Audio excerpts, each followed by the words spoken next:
Magandang araw, saan mang sulok ng mundo na napapanood itong video na to, nawa ay nasa maayos kayong kalagayan at ito ang aming munting summer getaway magbabarkada, saktong bakasyon ng aming mahal na tropa na si Edmond from Canada. Pero bagong lahat, let's go!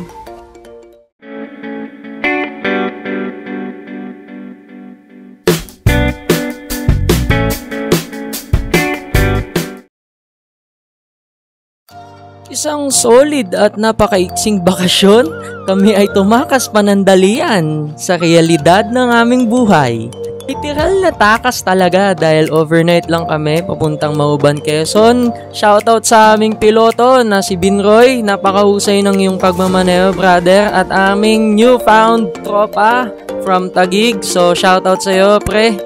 Maaga kaming lumarga para umiwas sa traffic at ito na nga, stopover muna, konting break, yosi at kain ng chicha. Stopover namin sa San Pedro, Laguna. So, quick stopover, groupie muna bago lumarga ulit. Balik biyahe at ito wala pa ring pagbabago sa daanan papuntang Mauban, Quezon. Parang Twilight Zone, apakadilim. Iba yung pag-iingat sa mga kapwa nating rider dyan, no? At ito na nga, narating na namin ang Mauban, Quezon Public Market. It's nice to be back! So sobrang bilis ng aming biyahe, daig pa namin ang nagmotor. Grabe, sobrang bilis ng aming biyahe. Ayan, ban ang aming dala at katunayang relax na relax. Ayan, si Tropang Pingas. Sobrang aga namin para sa estimated time. Moments later. So ayan, nakarating na nga kami. Tamang tambay muna kami ng mga tropa habang hinihintay ang aming lodging time. So ayan, tambay, sipat sa kalikasan. Sakto din talaga, no, na talagang sawa na kami sa ingay ng lungsod. So, tamang lugar itong nakuha namin sa Mauban, Quezon. So, yan, napakasarap sa mata at pandinig ng kalikasan. At syempre, bago kami maghakot ng gamit, groupie muna. Saktong pasibol ng araw, ating ramdamin ang alon ng Mauban, Quezon.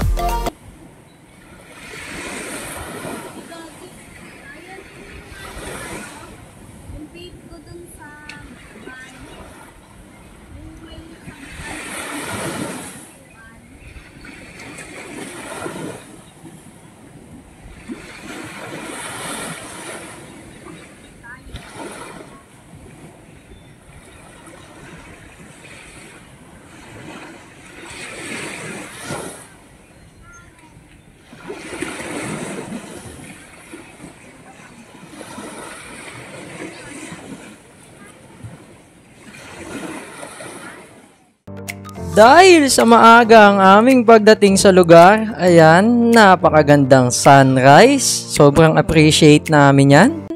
Pagbaba ng gamit, snapshots at kulitan ng tropa, yan, solid. At syempre, yan, ang aking tsinelas. Nauna pang magligaya at magligalig. Nani?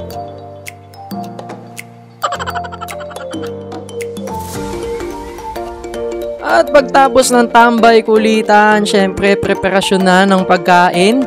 Grabe, alas 8 pa lang ng umaga pero parang tanghali na sa tingkad ng araw.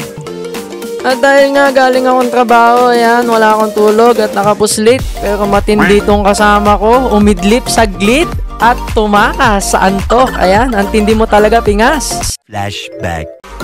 Gaano katindi ang aming tropang si Pingas? Ayan. Balik tanaw sa aming kabataan days, yan, parang mga bulati lang. Mga panahon na kumpleto kami sa tambayan at nakakarating kung saan. Ayan, mga maliligayang araw ng mga batang yan. At noong 2018, ayan, summer yan. Nako, nakapuslit din kami. Di man kumpleto pero solid. Kaya sa mga kabataan dyan, mapapayo ko lang sulitin nyo yung mga panahon na bata pa kayo, marami pa kayong panahon para makasama yung mga barkada at kaibigan ninyo. And syempre, mag-aral ng mabuti at lalong-lalo na magkaroon kayo ng quality time sa mga kamag-anak nyo, sa pamilya ninyo at mga mahal nyo sa buhay. Dahil darating din talaga kayo sa panahon na puro na lang kayo trabaho. Wala na kayong panahon tumambay, bihira na lang kayong magkaroon ng free time at me time. Nagawi sa tindahan para bumili ng ibang stock. Pero yun nga, showcase natin ng Sampitan Beach. Shoutout sa staff, napakabait at napaka-attentive sa aming mga katanungan. So ayan, medyo nire-renovate sa may bandang kanan pero di naman pansin dahil napakaganda at kalmado ng area. Ang sarap lang din isipin, ano kaya, paglabas mo ng opisina, ganito makikita mo agad, kaya ganito yung paligid. O kaya, syempre, paglabas mo ng bahay, walang ka-pressure, kalmado lang ng area. Siguro walang kapagod-pagod na maramdaman sa araw-araw. Medyo kinakabahan lang ako ng konti, kasi dahil sa nakikita ninyo, puro nyog yung lugar. So, mahirap na at baka mabukulan.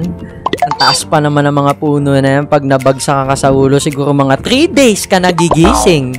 Siguro naman, yung mga staff dito, ayan, kung nakikita ninyo yung mga nyog na yan nasa baba, siguro naman tinatabas na nila pero hindi talaga may iwasan, na maisip mo na mabagsakan ka sa ulo niyan. Agoy. So, yun nga, medyo dumadami na yung parating na tao dahil nga summer, pero napakalawak naman ng area nila at maraming lodging. Itong area na to, pwede kayo mag-tent pitching dyan. So, yan. Sa mga trip na mag-camping, pwede dyan at bonfire. At pwede nyo rin i-check sa description below yung link ng page ng Sampitan Beach.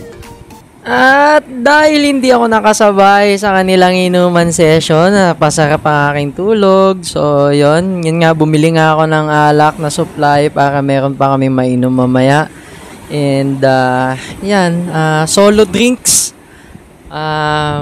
Habang kinakas natin sa paligid na to, yung mga bagay-bagay sa ating isipan, nakakatulong talaga ang kalikasan, para ma-relax natin ang ating isipan. Yung tunog pa lang ng alon, ang sarap sa pakiramdam. So, yun, nababawasan ang mga bagay-bagay sa aking isipan habang tumatagay sa lugar na to. Parte talaga ng pagiging adult, yung mga ganyang bagay, hindi talaga maiwasan. So, pressure sa trabaho, pressure sa personal na buhay. Ayun, pero syempre, kailangan bigyan natin ng break ang ating sarili. At syempre, tagay tayo mga pre. Ito ang mga bagay-bagay, na talagang solid foundation ng barkadahan. Yan, kapag wala niyan, syempre, kulang, di ba? So, yan, may mga syempre asaran, lalo-lalo na hilig ng tropa ang music at puslit-puslit adventure, lalo na ang food trip, solid na samahan at mga alaala. At syempre bago umuwi, sumumpit tayo ng konting drinking session at music video para sa tropa. Maraming salamat sa panonood.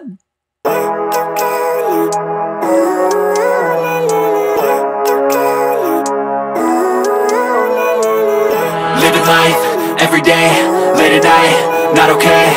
All I want, and I pray, all I need are some better days. Fuck me, I'm looking in the mirror, so foggy, but I've never seen clearer. I don't really think anyone can save me, and honestly I'm not really sure I want saving. I like to be my own worst enemy. There's no risk if you don't try at anything, so I'ma just keep buying everything. See you in the next life, have to be a better me. I don't think that my head's on straight, gotta flip it and grip it and go and get an x-ray. What's wrong with me? I just feel weight pushing on my chest and it squeezes till I suffocate. Better change my mindset, meditate. It's pretty cool that I'm alive and have better days. I could walk, see, hear, I should celebrate. Think I could change my mind, maybe elevate. Living life, everyday, late at night, not okay. All I want, and I pray, all I need are some better days. Yeah, all I need are some better days. Cause all I want, and I pray, I believe in the better days. I'm kinda stuck between a a rock in a hard place. Do I work hard or live at my pace? You're only young once, yeah that's all great, but I also want a future where I'm okay. Living life is doing lots of cocaine. Wait no, it's living with no shame. Wait no, it's sleeping in on Sundays. I guess it's different for each of us and that's okay. Well I just wanna be happy, how to get there? Glad that you asked me.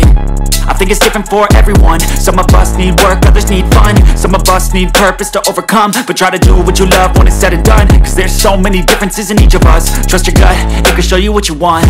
Living life, everyday, late at night, not okay. All I want, and I pray, all I need are some better days. Yeah, all I need are some better days. Cause all I want, and I pray, I believe in the better days. Living life, everyday, late at night, not okay. All I want, and I pray, all I need are some better days. Yeah, all I need are some better days. Cause all I want, and I pray, I believe in the better days.